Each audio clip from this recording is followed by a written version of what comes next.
Our very distinguished guest for this evening is Admiral Richard E. Byrd. The North Pole used to be a no man's land, but these are the days when, by buying a ticket on a commercial airliner, you can fly across the North Pole and drink a cocktail at the same time. You know, only 70 or more years ago, about 35 years ago, our guest tonight found out whether there was any land north of the North American continent. He made that first discovery flight, and I must say that Admiral Byrd, our guest tonight, is not only our greatest living explorer, but he's been an inspiration to countless Americans. Admiral Byrd, you've been to both the North Pole and the South Pole. Is there any unexplored land left on this earth that might appeal to adventurous young Americans? Yes, there is. And not up around the North Pole, because it's getting crowded up there now, because they find out it's really usable, not only to live in, but militarily. But strangely enough, there's left in the world today an area as big as the United States that's never been seen by a human being. And that's beyond the pole on the other side of the South Pole from Middle America. And I think it's quite astonishing that there should be an area as big as that unexplored. That's a tremendous So challenge. there's a lot of adventure left down at the bottom of the world. Well, Admiral, do you hope to see that? I do. Well, Admiral, Yeah. would you say that since you've been to both the extremities of Earth, are these expeditions to such far-off places, are they getting easier because of modern techniques, or is danger still close at hand? Well, it's a little risky, but nothing like it used to be with the old slow planes and the small cruising radius where we had to put down bases. We replaced the dog teams, and of course that was a big improvement.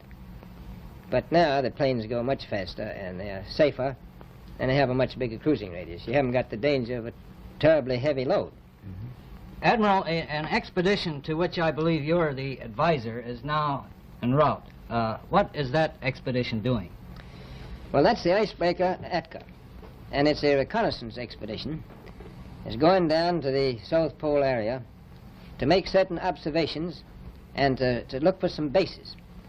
They will be back in April, and they will report back, and upon the information we get from that undertaking, we will base the bigger expedition that's to follow. Is that very definitely planned, or is that... That is being planned right now.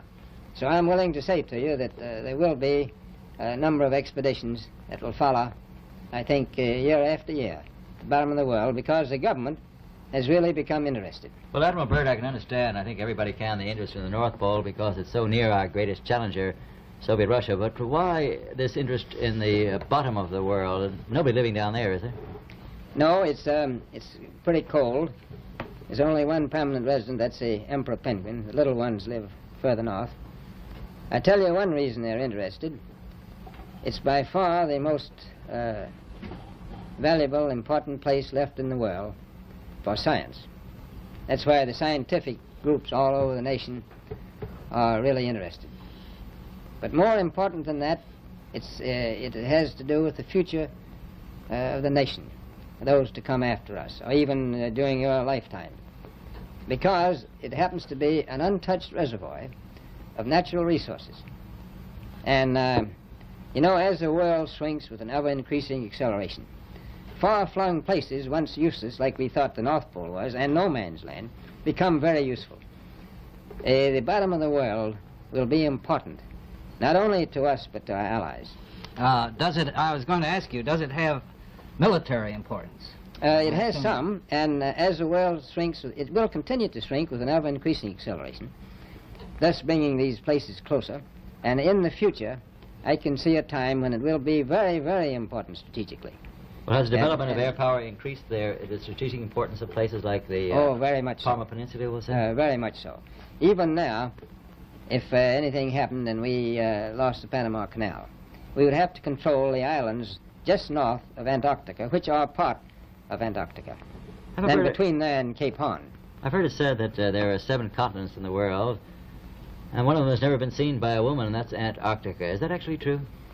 Well, if the Palmer Peninsula is an island, as far as I know, that's true. No woman's ever stepped foot upon the Antarctic continent, and it's the most peaceful place in the world. Well, I'm sure that won't last very long. I understand that now that you're working with the Arnold Bread Company in charge of frozen foods. Now, is there any future for frozen foods down these frozen extremities? Well, I think the human race can be helped by that. This was thought out by Dean Arnold, who's, in my opinion, a great humanitarian. He learned that we went down there after 4 or 5 years and finished a meal that we had left there on the table when we had evacuated Little America. Everything was perfect, including the bread. So he got the idea of this frozen bread, and already he sent some to Europe, and it worked very well over there for some of the starving people. So you can store it down in the Antarctic and against the lean years, and you wouldn't have any people in the world really starving if you did that. Yes, in the event of an atomic war... You stay there forever. Admiral, you speak of the resources of Antarctica. What are they? What are the natural resources there? Well, we've found enough of coal within 180 miles of the South Pole in a great ridge of mountains. It's not covered with snow, enough to supply the whole world for quite a while. Well, that's the coal. Now, there's evidence of many other minerals. We are pretty sure there's oil. Now, that coal shows the bottom of the world. Now, by far the coldest spot in the world. Where that coal is gets 100 below zero in the winter. Well, It was once tropical. So we think there's oil there, and there's evidence, probably uranium there. is it any secret? Is there uranium there? That would be the only thing that would be practical to actually go after, I suppose. Everything else would be economically unfeasible, wouldn't it? Well, as we recklessly expend our resources, the time will come when we'll have to go after that stuff down there. Well, you know, I avoided what you said about uranium. I'm not sure about that. I don't want to have the world fighting over the Antarctic. And Robert, is there a competition among other nations to try to get information about Antarctica and possibly to secure some of these resources? Well, yes. There are now 7 nations very much interested. Russia is interested tremendously. That I'm sure of. Australia has an expedition down there. The Argentine, the Chile, New Zealand, Britain, and so on.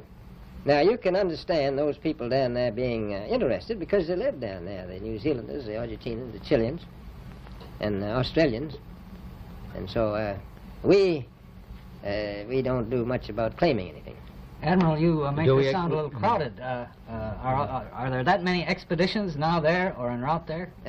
Well, you know, as I said, it's the most peaceful place in the world, but I don't think it will be for long because of this intense interest on the part of other nations and this nation.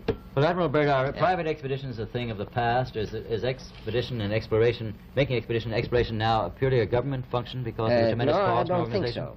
I think down south it may be more or less a thing of the past, but not other expeditions that go there. A lot of them go north now. This latest expedition now on the way is a government expedition, I take it. Yes, that's the government. Admiral Byrd, may I ask you, is there a great difference between the top of the world and the bottom of the world? There is. Now, the North Pole is the center of an ocean 10,000 feet deep. The South Pole, the center of a plateau, 10,000 feet high. The North Polar Sea is surrounded by continents that are slightly frozen. The Antarctic continent is surrounded by a belt of ice, frozen seas of at least 1,200 miles thick. Now, the south is a plateau. It gets, in some places, 14,000 feet up. I've been over areas about 13,000, and it's a little bit chilly up there. So there's that big difference between the top and bottom of the world. The North really isn't very cold up there on the Arctic Ocean. Not compared to the South. Admiral Byrd, we often hear it said that our young Americans now aren't as hardy as their forefathers. Do you think that Americans do measure up to the standards, the physical standards and morale standards of the past? I do. I don't believe that. I think they're just as hardy. Well, what would you say was the most valuable factor on an expedition? Is it morale or physical courage, or is it sheer equipment? Well, I've always thought that loyalty was by far the most important trait. The British told me that when I first went down in 28, I couldn't possibly get through the winter night without a mutiny if I took more than 20 men. But to serve science, I had to take 42 men. Then I took 56 the next time, and so on. So, and I did find that loyalty was the most important thing during the winter night when it's very hard on your nerves. I think that's best trait. Well, that's a very valuable characteristic at any time. Well, thank you very much, Admiral Byrd. It's been